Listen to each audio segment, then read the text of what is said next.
Hey everybody, it's Craig with Smartphone Envy, and today's face-off is between T-Mobile's myTouch 4G and AT&T's Motorola Atrix 4G.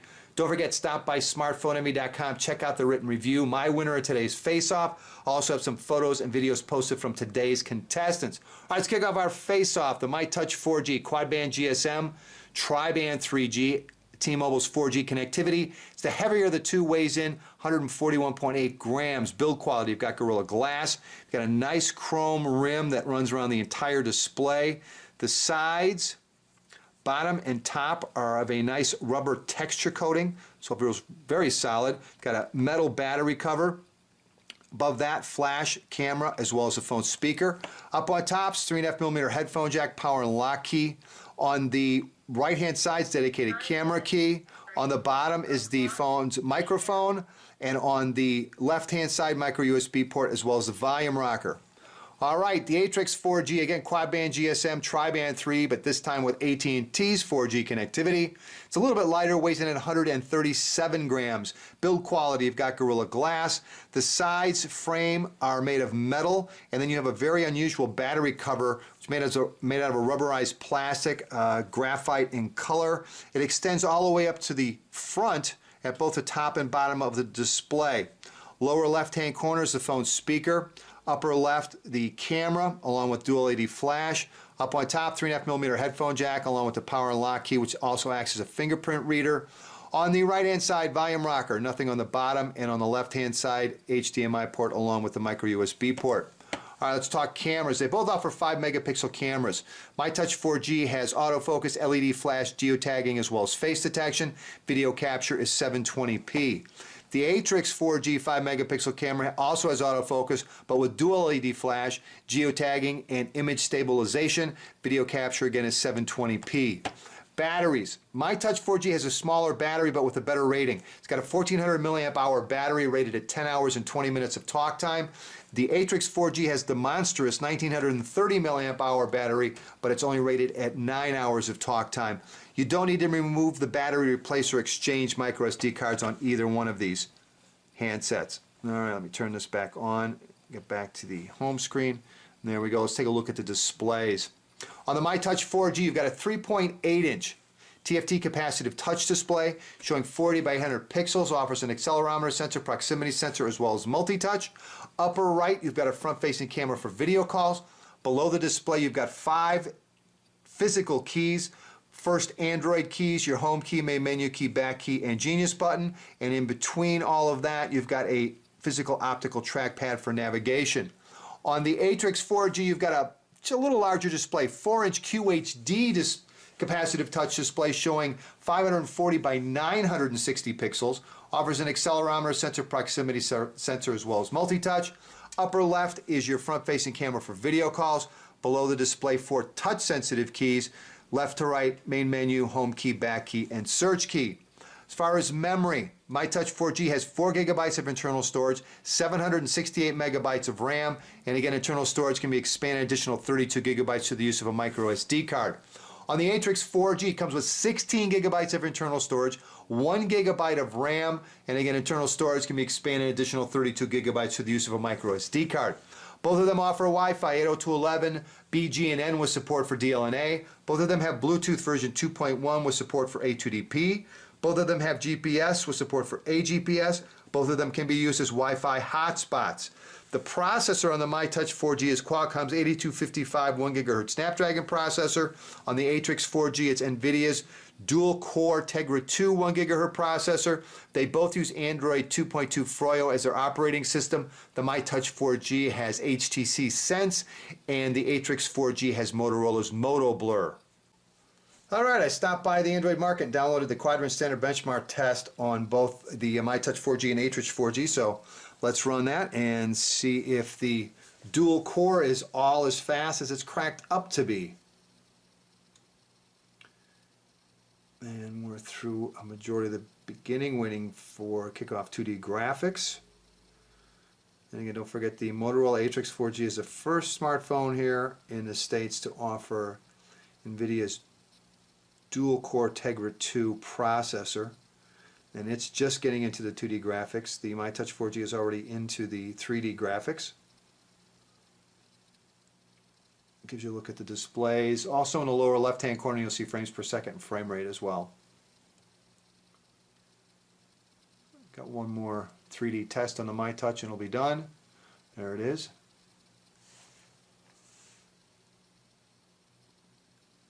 Alright. There we go. We got the myTouch 4G came back at, if I can see this, 1762. And the Atrix 4G came back at 2768. So based on the benchmark test, the Atrix 4G is our winner big time. All right, what do you say we check out a couple of YouTube videos? I've got both of them running off the same Wi-Fi network, and they're both set to default to HQ, and we're off. I think that was pretty close. What's happening, guys? Hold up a sec. I'll be with you guys in a minute. I just have to move this couch over here. Yeah, go ahead, guys. No, wait. Proszę Państwa, ponownie o dwóch takich, co? You know what? Just throw it over the side. All right, let's take a look at another one.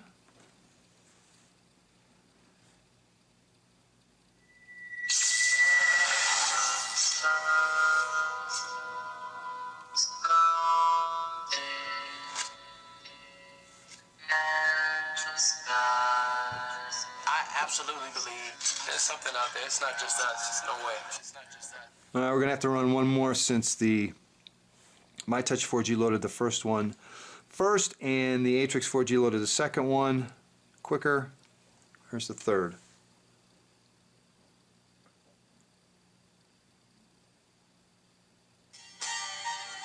myTouch 4G.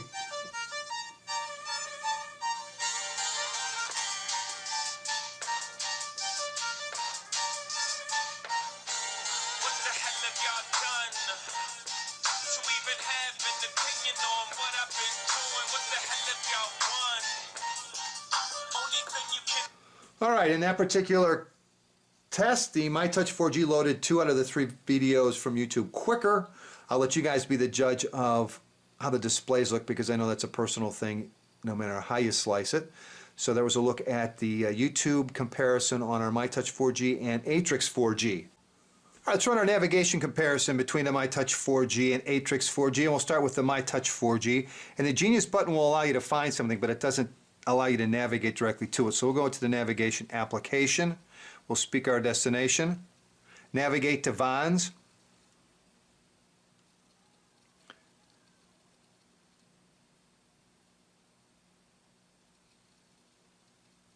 And there we go. We've got our route already available, as you can see here. What we're waiting for is the GPS to lock.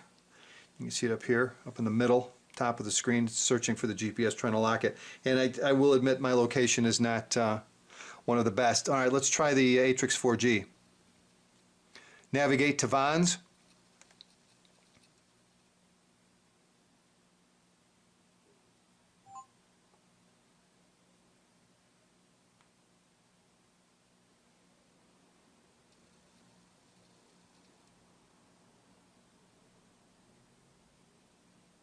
Head north on Landsberg Circle toward Instone Court.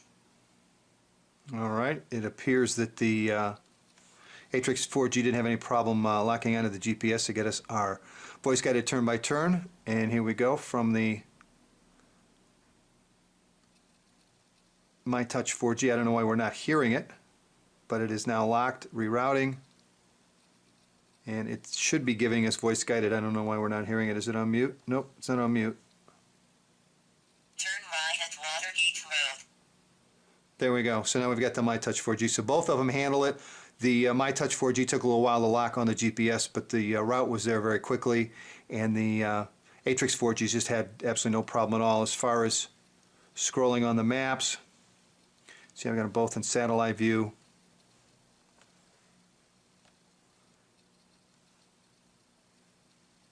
They're both very smooth. Atrix seems to redraw just a little bit quicker, but both of them did a very good job. Just took the myTouch 4G a little while longer to grab the GPS.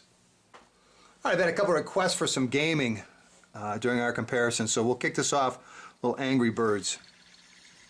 And we'll go back. Again, I've got the Atrix 4G up on top. And we'll start with that. myTouch 4G. Alright.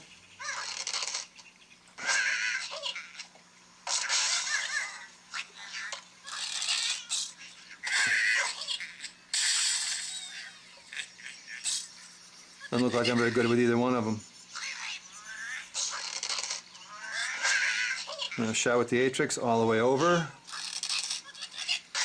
And too short.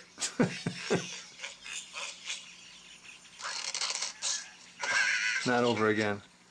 Boy. Anyway, there's a look at Angry Birds on both. Let's go to Raging Thunder on both. And I'll fire those up for you so you can take a look at those. Let's see, Raging Thunder, Raging Thunder. And we'll hit restart.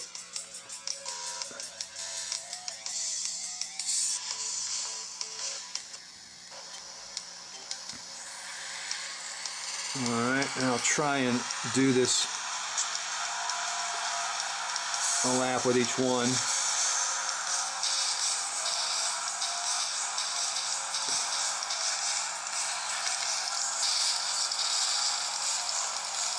A little hard through the camera.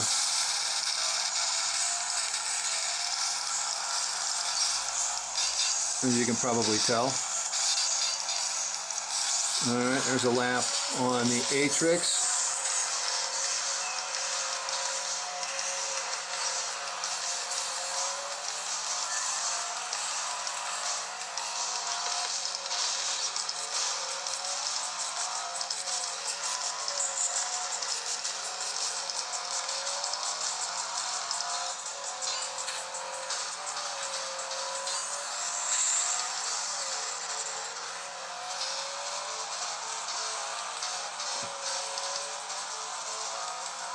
Alright, so there's a look at gaming on both. Probably be the last time I'll ever do that too. Anyway, there you go.